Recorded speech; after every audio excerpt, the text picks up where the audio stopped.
할렐루야. 오늘 주일 새벽에 올라오신 여러분을 환영하고 축복합니다. 우리 인사 한번 나누겠습니다. 잘 오셨습니다. 말씀 은혜 받으십시오.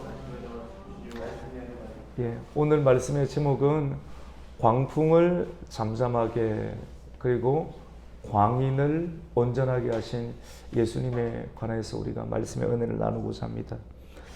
우리가 지난 금요 기도회 때 우리가 말씀을 통해서 은혜를 나누었던 것처럼 예수님께서는 씨를 뿌리십니다. 그리고 그 씨가 떨어지는 네 가지 마음밭에 관한 그 비유, 씨는 예수님의 말씀이고요.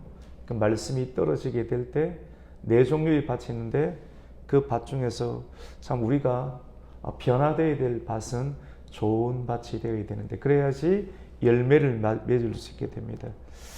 좋은 열매를 맺기 위해서는 사람 안에 있는 길가밭 그리고 가시밭 그리고 바위가 같은 그런 밭은 말씀을 받기는 받지만도 시험에 들든지 또 공중의 새와 같은 마귀의 권세를 이기지 못하든지 아니면 재물과 향락과 여러 가지 염려 걱정에 늘 같이 있는 거예요. 기도로 그것을 뚫어내야 되는데 뚫어내지 못하고 늘 막혀서 요만큼 자라지 못하는 옛날의 믿음이나 오늘날의 믿음이나 앞으로의 믿음에 전혀 소망이 없는 그런 상태에는 열매를 맺지 못하는데 이것을 갈아엎어 성령에 불러서 태우시고 또 예수 그리스도의 말씀의 전기를 깊이 넣어서 갈아엎어야지만이 열매를 맺을 수 있는 은혜로운 밭이 마음밭이 된다는 말씀을 전하시고 난 이후에 갈릴리 호수에 배를 띄우십니다. 갈릴리 호수에 배를 띄우시고 갈릴리 동쪽 지역을 향해서 배를 가십니다. 예수님께서는 지금 제자들과 함께 12명의 제자들과 함께 배 위에 앉아 있습니다. 예수님이 함께하고 있는 그런 배는 갈릴리 바다를 지나가고 있습니다. 그런데 예수님과 함께하고 있는 그 배도 갈릴리 바다에서 부는 바람, 일반적인 바람이 아닌 마치 이 배를 전복시키고자 하는 큰 어디서 불어오는 바람인 것만 같은 그 큰 바람, 성경에는 그것을 광풍이라고 합니다. 엄청난 광풍이 예수님께서 함께하고 있는 제자들과의 동행, 그 배에 몰아쳐서 배가 깨어지게 되고 그리고 배 안에 물이 들어와서 죽을 것만 같은 두려움에 휩싸이게 되었습니다. 예수님과 함께하고 있는 제자들은 끊임없이 배에 있는 물들을 퍼내었습니다. 여러분, 바람이 이렇게 바다에서 불게 되면 바다 위에 있는 배는 실질적으로 보면 6개의 좌표 운동을 하게 됩니다. 가장 우리가 잘 아는 것이 롤링이라는 말을 쓰지 않습니까? 롤링. 배가 이렇게 딱 있으면 좌우로 이렇게 흔들흔들 롤링하게 되고요. 그리고 롤링하니까 얼마나 흔들리고 어지럽겠습니까? 근데 예수님께서는 이렇게 큰 광풍이 불어서 배가 움직이는데 이 롤링하는 형태, 수평적인 측면에서 롤링뿐만 아니라 배가 길이 방향으로 이렇게 피칭까지 하게 되는데 이런 엄청난 여러분 놀이기구 동산에 가보면 바이킹이 있지 않습니까? 바이킹이 왔다 갔다 하게 되는데 이런 엄청난 근데 가장 많이 어지러운 곳이 중심입니까? 아니면 선수 또는 선미입니까? 선수나 선미가 가장 낙차가 심하겠죠. 그냥 일반적인 상태에서는 너무너무 어지러워서 구토를 하기도 하는데 여러분 예수님께서는 이 선미 오늘 성경 말씀 가운데 보면 배의 고물이라고 합니다. 배의 선미에 가장 흔들림이 심한 그 고물에 앉아서 어떻게 하고 계셨습니까? 주무시고 계셨습니다. 사람들은 내가 죽을 것만 같아서 엄청나게 난리를 이렇게 있는 난리적인 상황이 있는 그 상황 가운데서도 예수님은 배의 고물에서 주무시고 계셨습니다. 이제 자기가 할 수 있는 것을 다 했습니다. 물도 퍼내었지만도 사람의 노력으로 예수님과 동행하는 길 가운데 광풍이 몰아쳐서 내가 타고 있는 배가 끊어질 것만 같고 끼어질 것만 같은 그런 위기 속에서 사람이 뭔가를 시도했지만도 사람의 힘으로 이것은 어찌할 수 없다는 것을, 내 힘으로 구원할 수 없다는 것은, 내 힘으로 이 상황을 해결할 수 없다는 것을, 내가 할 수 있는 모든 것을 다 한 이후에 철저하게 힘이 빠진 다음에 그제서야 정신이 차려지게 되는데, 어떤 정신이 차려지게 됩니까? 나와 함께하고 있는 이 배 가운데 누가 계십니까? 예수님이 계시다는 것을 그제서야 깨닫게 됩니다. 우리 예수님은 세상 끝날까지 우리와 함께하고 계시는 줄로 믿습니다. 그럼에도 불구하고 사람은 내가 하고 싶은 거 다 해봐야 돼요. 내가 하고 싶은 거 다 해본 다음에 내가 한 일에 대해서 전혀 열매가 없고 수고에 대한 결실이 없고 철저하게 내 힘이 무능력하다는 것이 탈진의 현상으로 드러나게 되었을 때 그제서야 깨우치게 됩니다. 나와 함께하고 있는 이가 예수님이 이 배에 함께 동석하고 계시구나 하는 것을 알게 될 때 그제서야 예수님께 다가가고 예수님을 깨우게 됩니다. 같이 우리 한번 이야기해 보실까요? 예수님을 깨워야 합니다. 깨워야 돼요. 이 말씀이 들려야 됩니다. 같이 해봅시다. 예수님을 깨워야 합니다. 예수님을 안 깨우면 우리가 예수님을 깨우는 믿음의 행위를 해야지만이 예수님이 깨십니다. 성경에 보면 하나님은 졸지도 않으시고 주무시지도 아니하신다라고 했는데 이 말씀은 예수님이 정말로 자고 계시는가? 아닙니다. 우리와 함께하고 계시는 예수님께서 우리에게 문제가 일어나고 광풍이 불어서 우리가 죽을 것만 같은 위기 가운데 있을 때 예수님은 우리가 예수님을 깨우기를 원합니다. 우리가 기도해야 됩니다.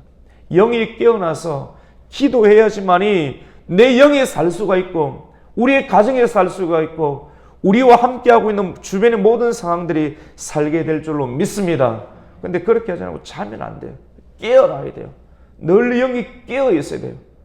이 땅에 있는 이 집만이, 이 땅에 있는 우리 인생만이 영원할 것이라 생각하지만도 우리는 분명하게 죽게 되고 이 땅 가운데서 행하였던 일들에 대해서 주님께서 심판하심으로 말미암아 펼쳐지는 영원한 하나님의 나라가 있는 줄로 믿습니다. 그 나라를 생각해야 돼요. 사람들은 잘 안 믿습니다. 알기만 알고 머릿속에만 있고 정말로 있을까? 정말로 있는 사람이 그렇게 삽니까? 믿음이 없어요. 성경은 들고 다니고 종교 생활을 하지만도 진짜 죽음이 있고 근데 영원한 하나님의 나라가 있다는 것을 믿는 사람은 극히 드뭅니다. 믿는데 그렇게 삽니까? 믿음이 약해요. 길가밭이에요. 돌짝밭입니다. 파 뒤집어 엎어야 됩니다. 그래야지 소망이 있습니다. 그냥 인간적으로 좋아서 가만히 내버려두죠. 다 망합니다. 정말로 이 말씀이 능력 있게 들어와야 됩니다. 이 말씀이 깨어져야 돼요. 예수님께서는 이 모든 상황을 알고 계시고 또 이 모든 상황 가운데 선지의 주제가 되신 예수님께서는 사람들이 형언할 수 없는 모든 상황들까지 허용하시면서 하나님의 일들을 드러내십니다. 예수님을 깨우시니까 그제서야 일어나십니다. 예수님 모르시고 계실까요? 그리고 일어나셔서 그 풍랑 가운데 광풍을 향하여서 꾸짖었습니다. 바람아 잠잠하라. 지금까지 갈릴리 지역의 가버나움 지역에서 많은 귀신들과 그리고 질병을 향하여서 예수님께서 꾸짖듯이 마치 인격체에 대해서 꾸짖듯이 광풍아 잠잠하라 라고 말씀을 하시자 그 즉시 광풍이 그치고 잠잠하게 된 것을 오늘 말씀은 기록하고 있습니다. 우리 말씀을 한번 볼까요? 24절 말씀을 함께 읽겠습니다. 시작. 제자들이 나와 깨워 이르되 주여 주여 우리가 죽겠나이다 한데 예수께서 잠을 깨사 바람과 물결을 꾸짖으시니 이에 그쳐 잔잔하여 지더라. 아멘. 여러분이 예수님을 깨울 때, 여러분이 예수 그리스도 이름으로 기도할 때 여러분을 흔드는 모든 광풍의 세력이 잔잔하게 되는 줄 믿으시기를 축원합니다. 기도해야 됩니다. 누구의 이름으로 해야 됩니까? 예수의 이름으로. 지금까지 너희가 내 이름으로 구하지 아니하였으나 지금부터 예수의 이름으로 내 이름으로 구하게 되면 그 말씀에 관하여서 응답을 받게 되는 은혜가 있게 될 줄로 믿습니다. 이렇게 잔잔하여지게 될 때 원하는 소원하는 항구에 다다르게 됩니다. 갈릴리 동편 그라사인의 지방에 도착하게 됩니다. 예수님을 모시고 가는 그 배는 도달하게 되죠. 예수님이 모시고 예수님을 따라가고 예수님과 함께하고 가는 그런 배는 어디로 가야 합니까? 같이 해봅시다. 선교해야 합니다. 복음을 전하고 선교해야 합니다. 그 배는 그냥 유람선이 아닙니다. 오늘날의 교회가 얼마나 많이 유람선이 많습니까? 아름다운 소리, 아름다운 선율로 외치면서 주님을 찬양해야 될 그 배가 사람의 감정과 그리고 그 안에 들어와 있는 사람들을 위로하기만을 위하는 그런 노래들이 얼마나 많이 있습니까? 주님을 모시고 사는 배는 하나님의 은혜 가운데 덤으로 떨어지는 인간 개인에게 위로가 되는 그런 유람과 같은 것이 순간적으로 있을 수는 있습니다. 우리의 삶 가운데. 하지만 궁극적으로 우리의 인생의 과정들은 같이 봅시다. 군함이 되어야 합니다. 전투하는 배가 되어야 돼요. 강해야 돼요. 지혜로워야 되고요. 순수해야 되고 강해야 됩니다. 약해 빠져서 있으면 안 됩니다. 하나님 나라가 있으면 하나님 나라를 알게 되면 모든 사람은 영이 깨어나서 강한 하나님의 면모를 가지게 됩니다. 성령이 임하게 되면 사람의 팔뚝이 이미 약하다는 그런 것이 아니라 하나님의 성령이 그 안에 임하게 되면 하나님의 성령으로 말미암아 하나님 나라의 복음을 전할 수 있는 강력한 하나님의 은혜가 나타나게 되는 것입니다. 예수님을 모시고 예수님과 함께하는 그 배는 그라사인의 지방에 도달하게 됩니다. 그 지역에 도달하자마자 예수님을 맞이하는 사람을 소개합니다. 바다를 건너갈 때 예수님을 맞이하였던 바람은 어떤 바람입니까? 광풍이었습니다. 광풍을 잠잠하게 하고 난 다음에 그라사인의 지역에 도달하자마자 그를 맞이하였던 사람은 오늘 성경에는 귀신 들렸던 광인이 예수 그리스도를 맞이하였다라고 말합니다. 여러분, 예수님을 믿고 나아가면 풍랑이 일어나요. 예수님 믿으면 사람들은 생각합니다. 성령 받고 예수님 믿으면 문제가 전혀 없을 것이다. 아닙니다. 죽이려고 합니다. 안 죽이려고 하는 것을 아직까지 한 번도 안 경험해서 그 안에 성령이 없어요. 그냥 예수님을 적절하게 믿으면 사단이 역사 안 합니다. 여러분. 귀신의 역사가 역사 안 합니다. 근데 예수님을 강력하게 믿고 예수님을 제대로 믿으면 엄청나게 롤링이 피칭이 일어납니다. 그래서 예수님을 믿고 싶지 않은 마음이 일어납니다. 지금까지 나는 예수님을 믿었지만 그런 것이 한 번도 없어요. 그 사람 예수 진짜 믿었는지 점검해 봐야 돼요. 예수님을 믿으면 문제가 생깁니다. 광풍이 일어납니다. 흔드는 세력이 일어납니다. 그런데 기도할 때 그 흔드는 세력이 잠잠하게 되는 하나님의 능력이 일어나게 되는 줄로 믿습니다. 능력 있는 인생을 살아야 됩니다. 성령을 받아야 됩니다. 같이 봅시다. 성령 받아야 합니다. 성령 받는 걸 두려워하지 마세요. 성령 받고 성령을 받아야지만이 힘 있는 인생 그리고 문제를 해결하고 바다를 건너가는 인생을 살게 되죠. 예수님을 맞이하였던 그 광인이 예수님께 나와서 이야기를 합니다. 그 광인은 귀신 들린 자입니다. 귀신 들린 사람의 중요한 특징을 오늘 본문은 말씀하는데 그 사람이 옷을 입지 않습니다. 그리고 집이 없습니다. 그리고 무덤이 거합니다. 우리가 예수님을 믿게 되면 우리 안에 있는 영적인 상황이 정리가 되어서 예수 그리스도의 옷을 입게 됩니다. 할렐루야. 믿음의 옷을 입게 되죠. 믿음의 옷, 겸손의 옷, 온유의 옷. 사도 바울은 그리스도 믿음의 옷을 겸손의 옷과 온유의 옷과 오래 참음의 옷이라고 말씀을 하고 있습니다. 예수님을 믿게 되면 우리가 옷을 입게 되고, 옷을 입게 되니까 사람이 옷에 맞는, 격에 맞는 생각과 말과 행위를 하게 됩니다. 근데 귀신 들리면 품격을 잃어버려요. 도덕적인 옷을 잃어버리고 옷을 오랫동안 던져버리고 굉장히 수치스러운 사람의 모습으로, 사람이 수치스럽고 도덕적인 것을 벗어버리게 되니까 사람으로 비난받고 사람으로 하여금 인간 대접을 받지 못하게 합니다. 귀신이 사람에게 들어가면 옷을 던져버리게 되는 것이죠. 그리고 집에 들어가지 않습니다. 저와 여러분은 예수님을 믿음으로 이 땅 가운데서도 집이 있고, 이 집은 아무것도 아니죠. 영원한 하나님의 집이 있는 줄로 믿습니다. 집이 있는 사람은 안정감이 있습니다.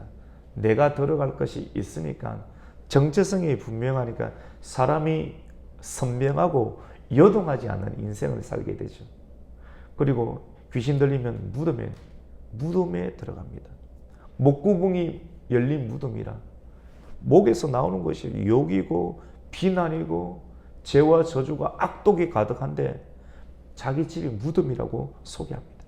옷을 입지 아니하고 집이 없고 무덤 사이에서 가는 그 귀신의 모습을 성경은 기록을 하고 있습니다. 우리 27절 말씀을 한번 읽습니다. 시작.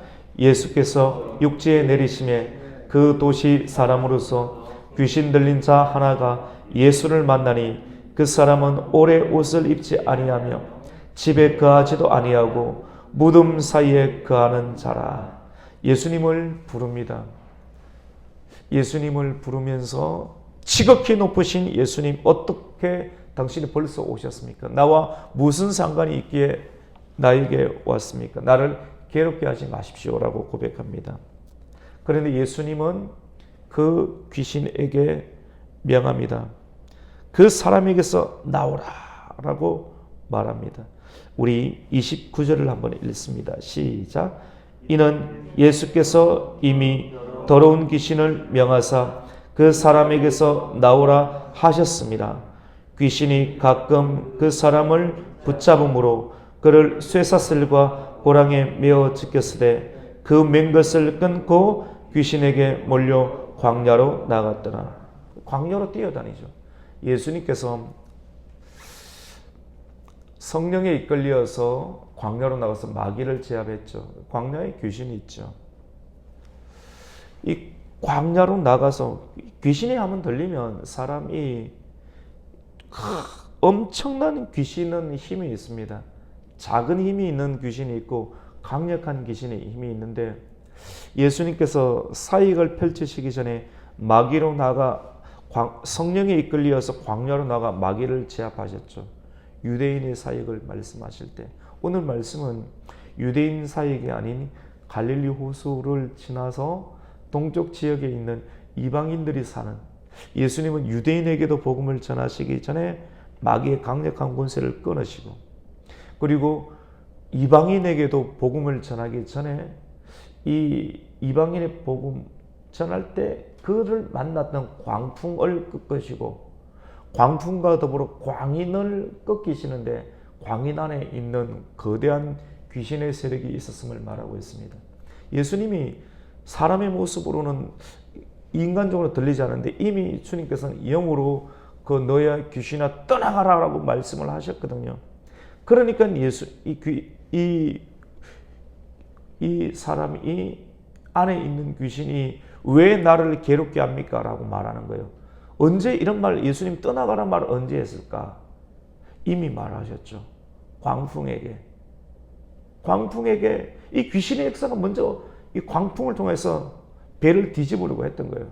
떠나가라고 말을 했기 때문에 도착하자마자, 육지에 도착하자마자 어떻게 됩니까? 귀신이 나와서 나를 왜 괴롭게 하십니까? 나를 좀 내버려 두십시오라고 이야기를 하는 거예요. 그리고 예수님이 묻습니다. 너의 이름이 무엇이냐? 라고 물으니 그가 말합니다. 예수님의 질문 앞에 대답하지 못할 대상은 아무도 없습니다. 거짓을 말할 수가 없습니다. 그 사람 안에 쇠사슬을 끊었던, 그리고 예수님의 배를 한번 대적하였던 그 광풍의 세력의 이름이 무엇인가? 같이 봅시다. 군대니이다. 군대라고 이야기를 합니다. 그때 그 당시 예수님의 당시 전 세계를 지배했던 로마 군대, 로마 군단의 그런 소속된 군사의 수는 6천이었습니다. 6천. 로마 군단이. 하나의 군단이. 근데 자기 이름이 군단이라고 이야기를 합니다. 레기온이라는 헬라어 동사를 써서 이 6천이란 6천 귀신을 말이라고 표현해도 될까요? 6천 마리의 귀신이 사람은 뭐 존중하면 되겠지만도 더러운 귀신이니까 돼지처럼 한 마리 두 마리 숫자를 세워도 무방할 것 같습니다. 6천 마리의 귀신이 그 사람 안에 들었습니다. 여러분, 사람 안에 저 안에는 이 충만이라는 영이 있습니다. 이름이 있습니다. 이 영이 원래의 지연과 목적에 맞게끔 하나님께 살기 위해서는 내가 예수를 믿고 성령이 있으므로 내 영이 간 거랍니다. 할렐루야. 여러분 안에도 각자의 이름이 있습니다. 각자의 이름 안에 여러분 안에 성령이 들어있으면, 성령이 함께 하시면 여러분의 지연과 목적에 맞도록 아름답게 살아갈 수 있는데, 사람 안에 영이 악령이 들어가게 됩니다. 하나의 악령이 들어가도 너무나도 힘들겠죠. 그런데 하나가 아닌 6천 개의 귀신이 그 안에 들어가 있으니까 소리가 어떻게 합니까? 너 이름이 뭐냐? 라면 뭐 저 같으면 저는 이충만입니다 라고 이야기를 하는데 6천 개의 소리가 나오는 거예요. 와! 군대의 소리가. 6천 개의 소리가 얼마나 끔찍하겠습니까? 그 소리가. 나는 군대입니다. 예수님이 말합니다. 그 소리를 듣고 이 귀신들은 결국은 자기들이 들어가는 것은 요한계시록에 보면 무저갱으로 들어갔다가 마지막 심판 때 다 불못으로 떨어지게끔 되어 있는데, 지금 내가 부정행으로 들어가기를 하나님 나를 넣지 말라고 하나님께 요청을 합니다. 그리고 마침 그곳에 돼지떼가 있었습니다. 2,000마리에 되는 돼지떼가 공동 소유 재산으로 그 마을 가운데 있게 되었는데, 그 돼지떼의 글을 그들이 들어갈 수 있도록 요청합니다. 여러분, 귀신들은 돼지 좋아하죠. 무당 막 제사 지낼 때 돼지 머리 갖다 놓고 막 그렇게 하지 않습니까? 다 연관이 있어요. 연관이 있어요. 용상. 이 정부와 나라 가운데 용상이라고 하죠. 용. 성경에 보면 용, 마귀를 큰 용이라고 그래요. 정확하게 요한계시록 12장에 들어가 보세요. 큰 용, 붉은 용이란 말을 씁니다. 큰 용, 붉은 용, 세상을 어지럽히는 자, 그리고 사단, 옛 뱀, 이렇게 이야기를 하고 있습니다. 근데 문화적으로 얼마나 둔갑하느냐면 오늘날에 보면 용의 모습을 아름답고 어린아이들 뽀로로처럼 해서 어릴 적부터 친숙하게 문화적으로 다가옵니다. 영이, 저는 이거 문제가 있구나. 근데 이런 말 하면 너무하다라고 이야기를 하거든요. 그래서 안 하고 마는데, 영이 딱 살아있으면 딱 분별이 되는 거죠. 세상의 정부, 그리고 문화적인 세상. 그래서 예수님께서는 이 세상의 문화에 휩쓸리지 말라라고 합니다. 이 세상의 문화는 누구를 대적합니까? 하나님과 하나님의 나라를 대적하게 됩니다. 예수님은 이 세상하고 동화되도록 하는 것이 아니라 이 세상의 빛으로 와서 이 세상을 몰아냅니다. 출애굽에서 가나안 땅을 몰아내려고 합니다. 말씀을 통해서 몰아내려고 하는 것이 궁극적인. 그런데 이러한 개념이 세상의 기존에 있는 사람들과는 청력을 가지게 됩니다. 그래서 복음은 강력하지만도 복음을 가진 사람들의 태도는 겸손하고 온유하고 사랑이 많고 따뜻해야지만이 굉장히 저돌적인 복음이 영향력을 끼치게끔 되어 있습니다. 그래서 사람 안에 복음이 되면 사람은 낮아져야 되고 겸손해야지만이 복음의 강력함이 세상 가운데 빛으로 드러날 수 있는 은혜로운 균형 있는 구조가 만들어집니다. 예수님은 그들의 요청에 의해서 돼지떼에 들어가도록 합니다. 귀신이 돼지떼에 들어가니까 소리를 지르면서 미치기 시작하는데요. 순식간에 그들이 비탈길로 뛰어가더니 그 길이 비탈길 밑에는 죽음의 길인데도 불구하고 죽음의 길로 돼지떼들이 들어갑니다. 마치 이스라엘의 군대를 해방시키기 위해서 모세와 함께하는 하나님의 영이 모세와 더불어 이스라엘 백성들을 홍해를 건너게 한 다음에 이거를 잡기 위해서 바로의 군대, 귀신의 군대가 홍해 가운데 뛰어들어서 몰살당할 듯이 예수님께서 하나님의 영혼들을 구원하시고 난 이후에 돼지떼들이 제2의 출애굽처럼 바다로 뛰어들어 몰살하는 장면들을 말씀하고 있습니다. 우리 33절을 한번 읽습니다. 시작. 귀신들이 그 사람에게서 나와 돼지에게로 들어가니 그때가 비탈로 내리다라 호수로 들어가 몰사하거늘. 사람은 어떻게 됐을까요? 온전해졌습니다. 35절을 읽습니다. 사람들이 그 이루어진 일을 보러 나와서 예수께 이르러 귀신 나간 사람이 옷을 입고 정신이 온전하여 예수의 발치에 앉은 것을 보고 두려워하거늘.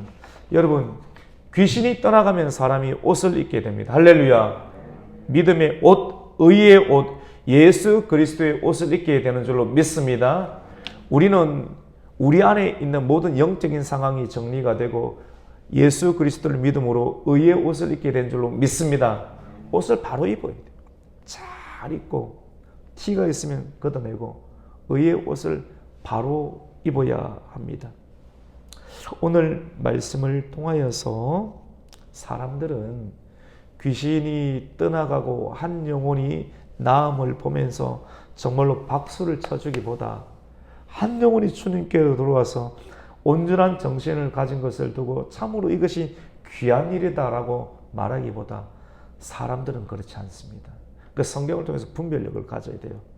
사람이 온전하게 되는, 온전하게 사람으로, 온전한 사람으로 만들어지는 것보다 자기의 재산과 물질이 없어짐으로 인해서 예수님을 몰아내고 예수님이 떠나가기를 청하는 사람들 안의 완악함을 우리는 보게 됩니다. 우리 37절과 38절을 읽습니다. 시작. 거라사인의 땅 근방 모든 백성이 크게 두려워하여 예수께 떠나가시기를 구하더라. 예수께서 배에 올라가실새. 38절도 있습니다. 귀신 나간 사람이 함께 있기를 구하였으나 예수께서 그를 보내시며 이러시되. 여러분, 우리가 겉으로 보면 그냥 예수님이 처량하게 떠나가는 것처럼 보이지만 그게 아니에요.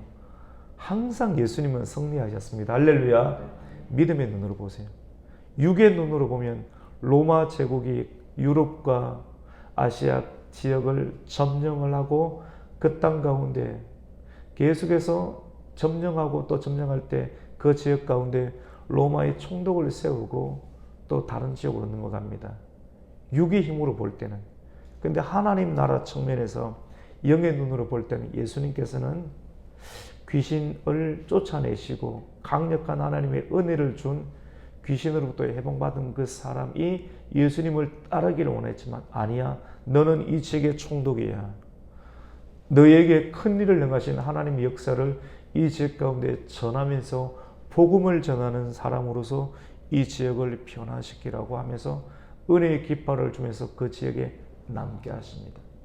육의 눈으로 보면 예수님이 쫓겨나가는 것처럼 보이지만 하나님의 나라가 이렇게 퍼지게 됩니다. 우리 마지막 39절을 읽습니다. 시작.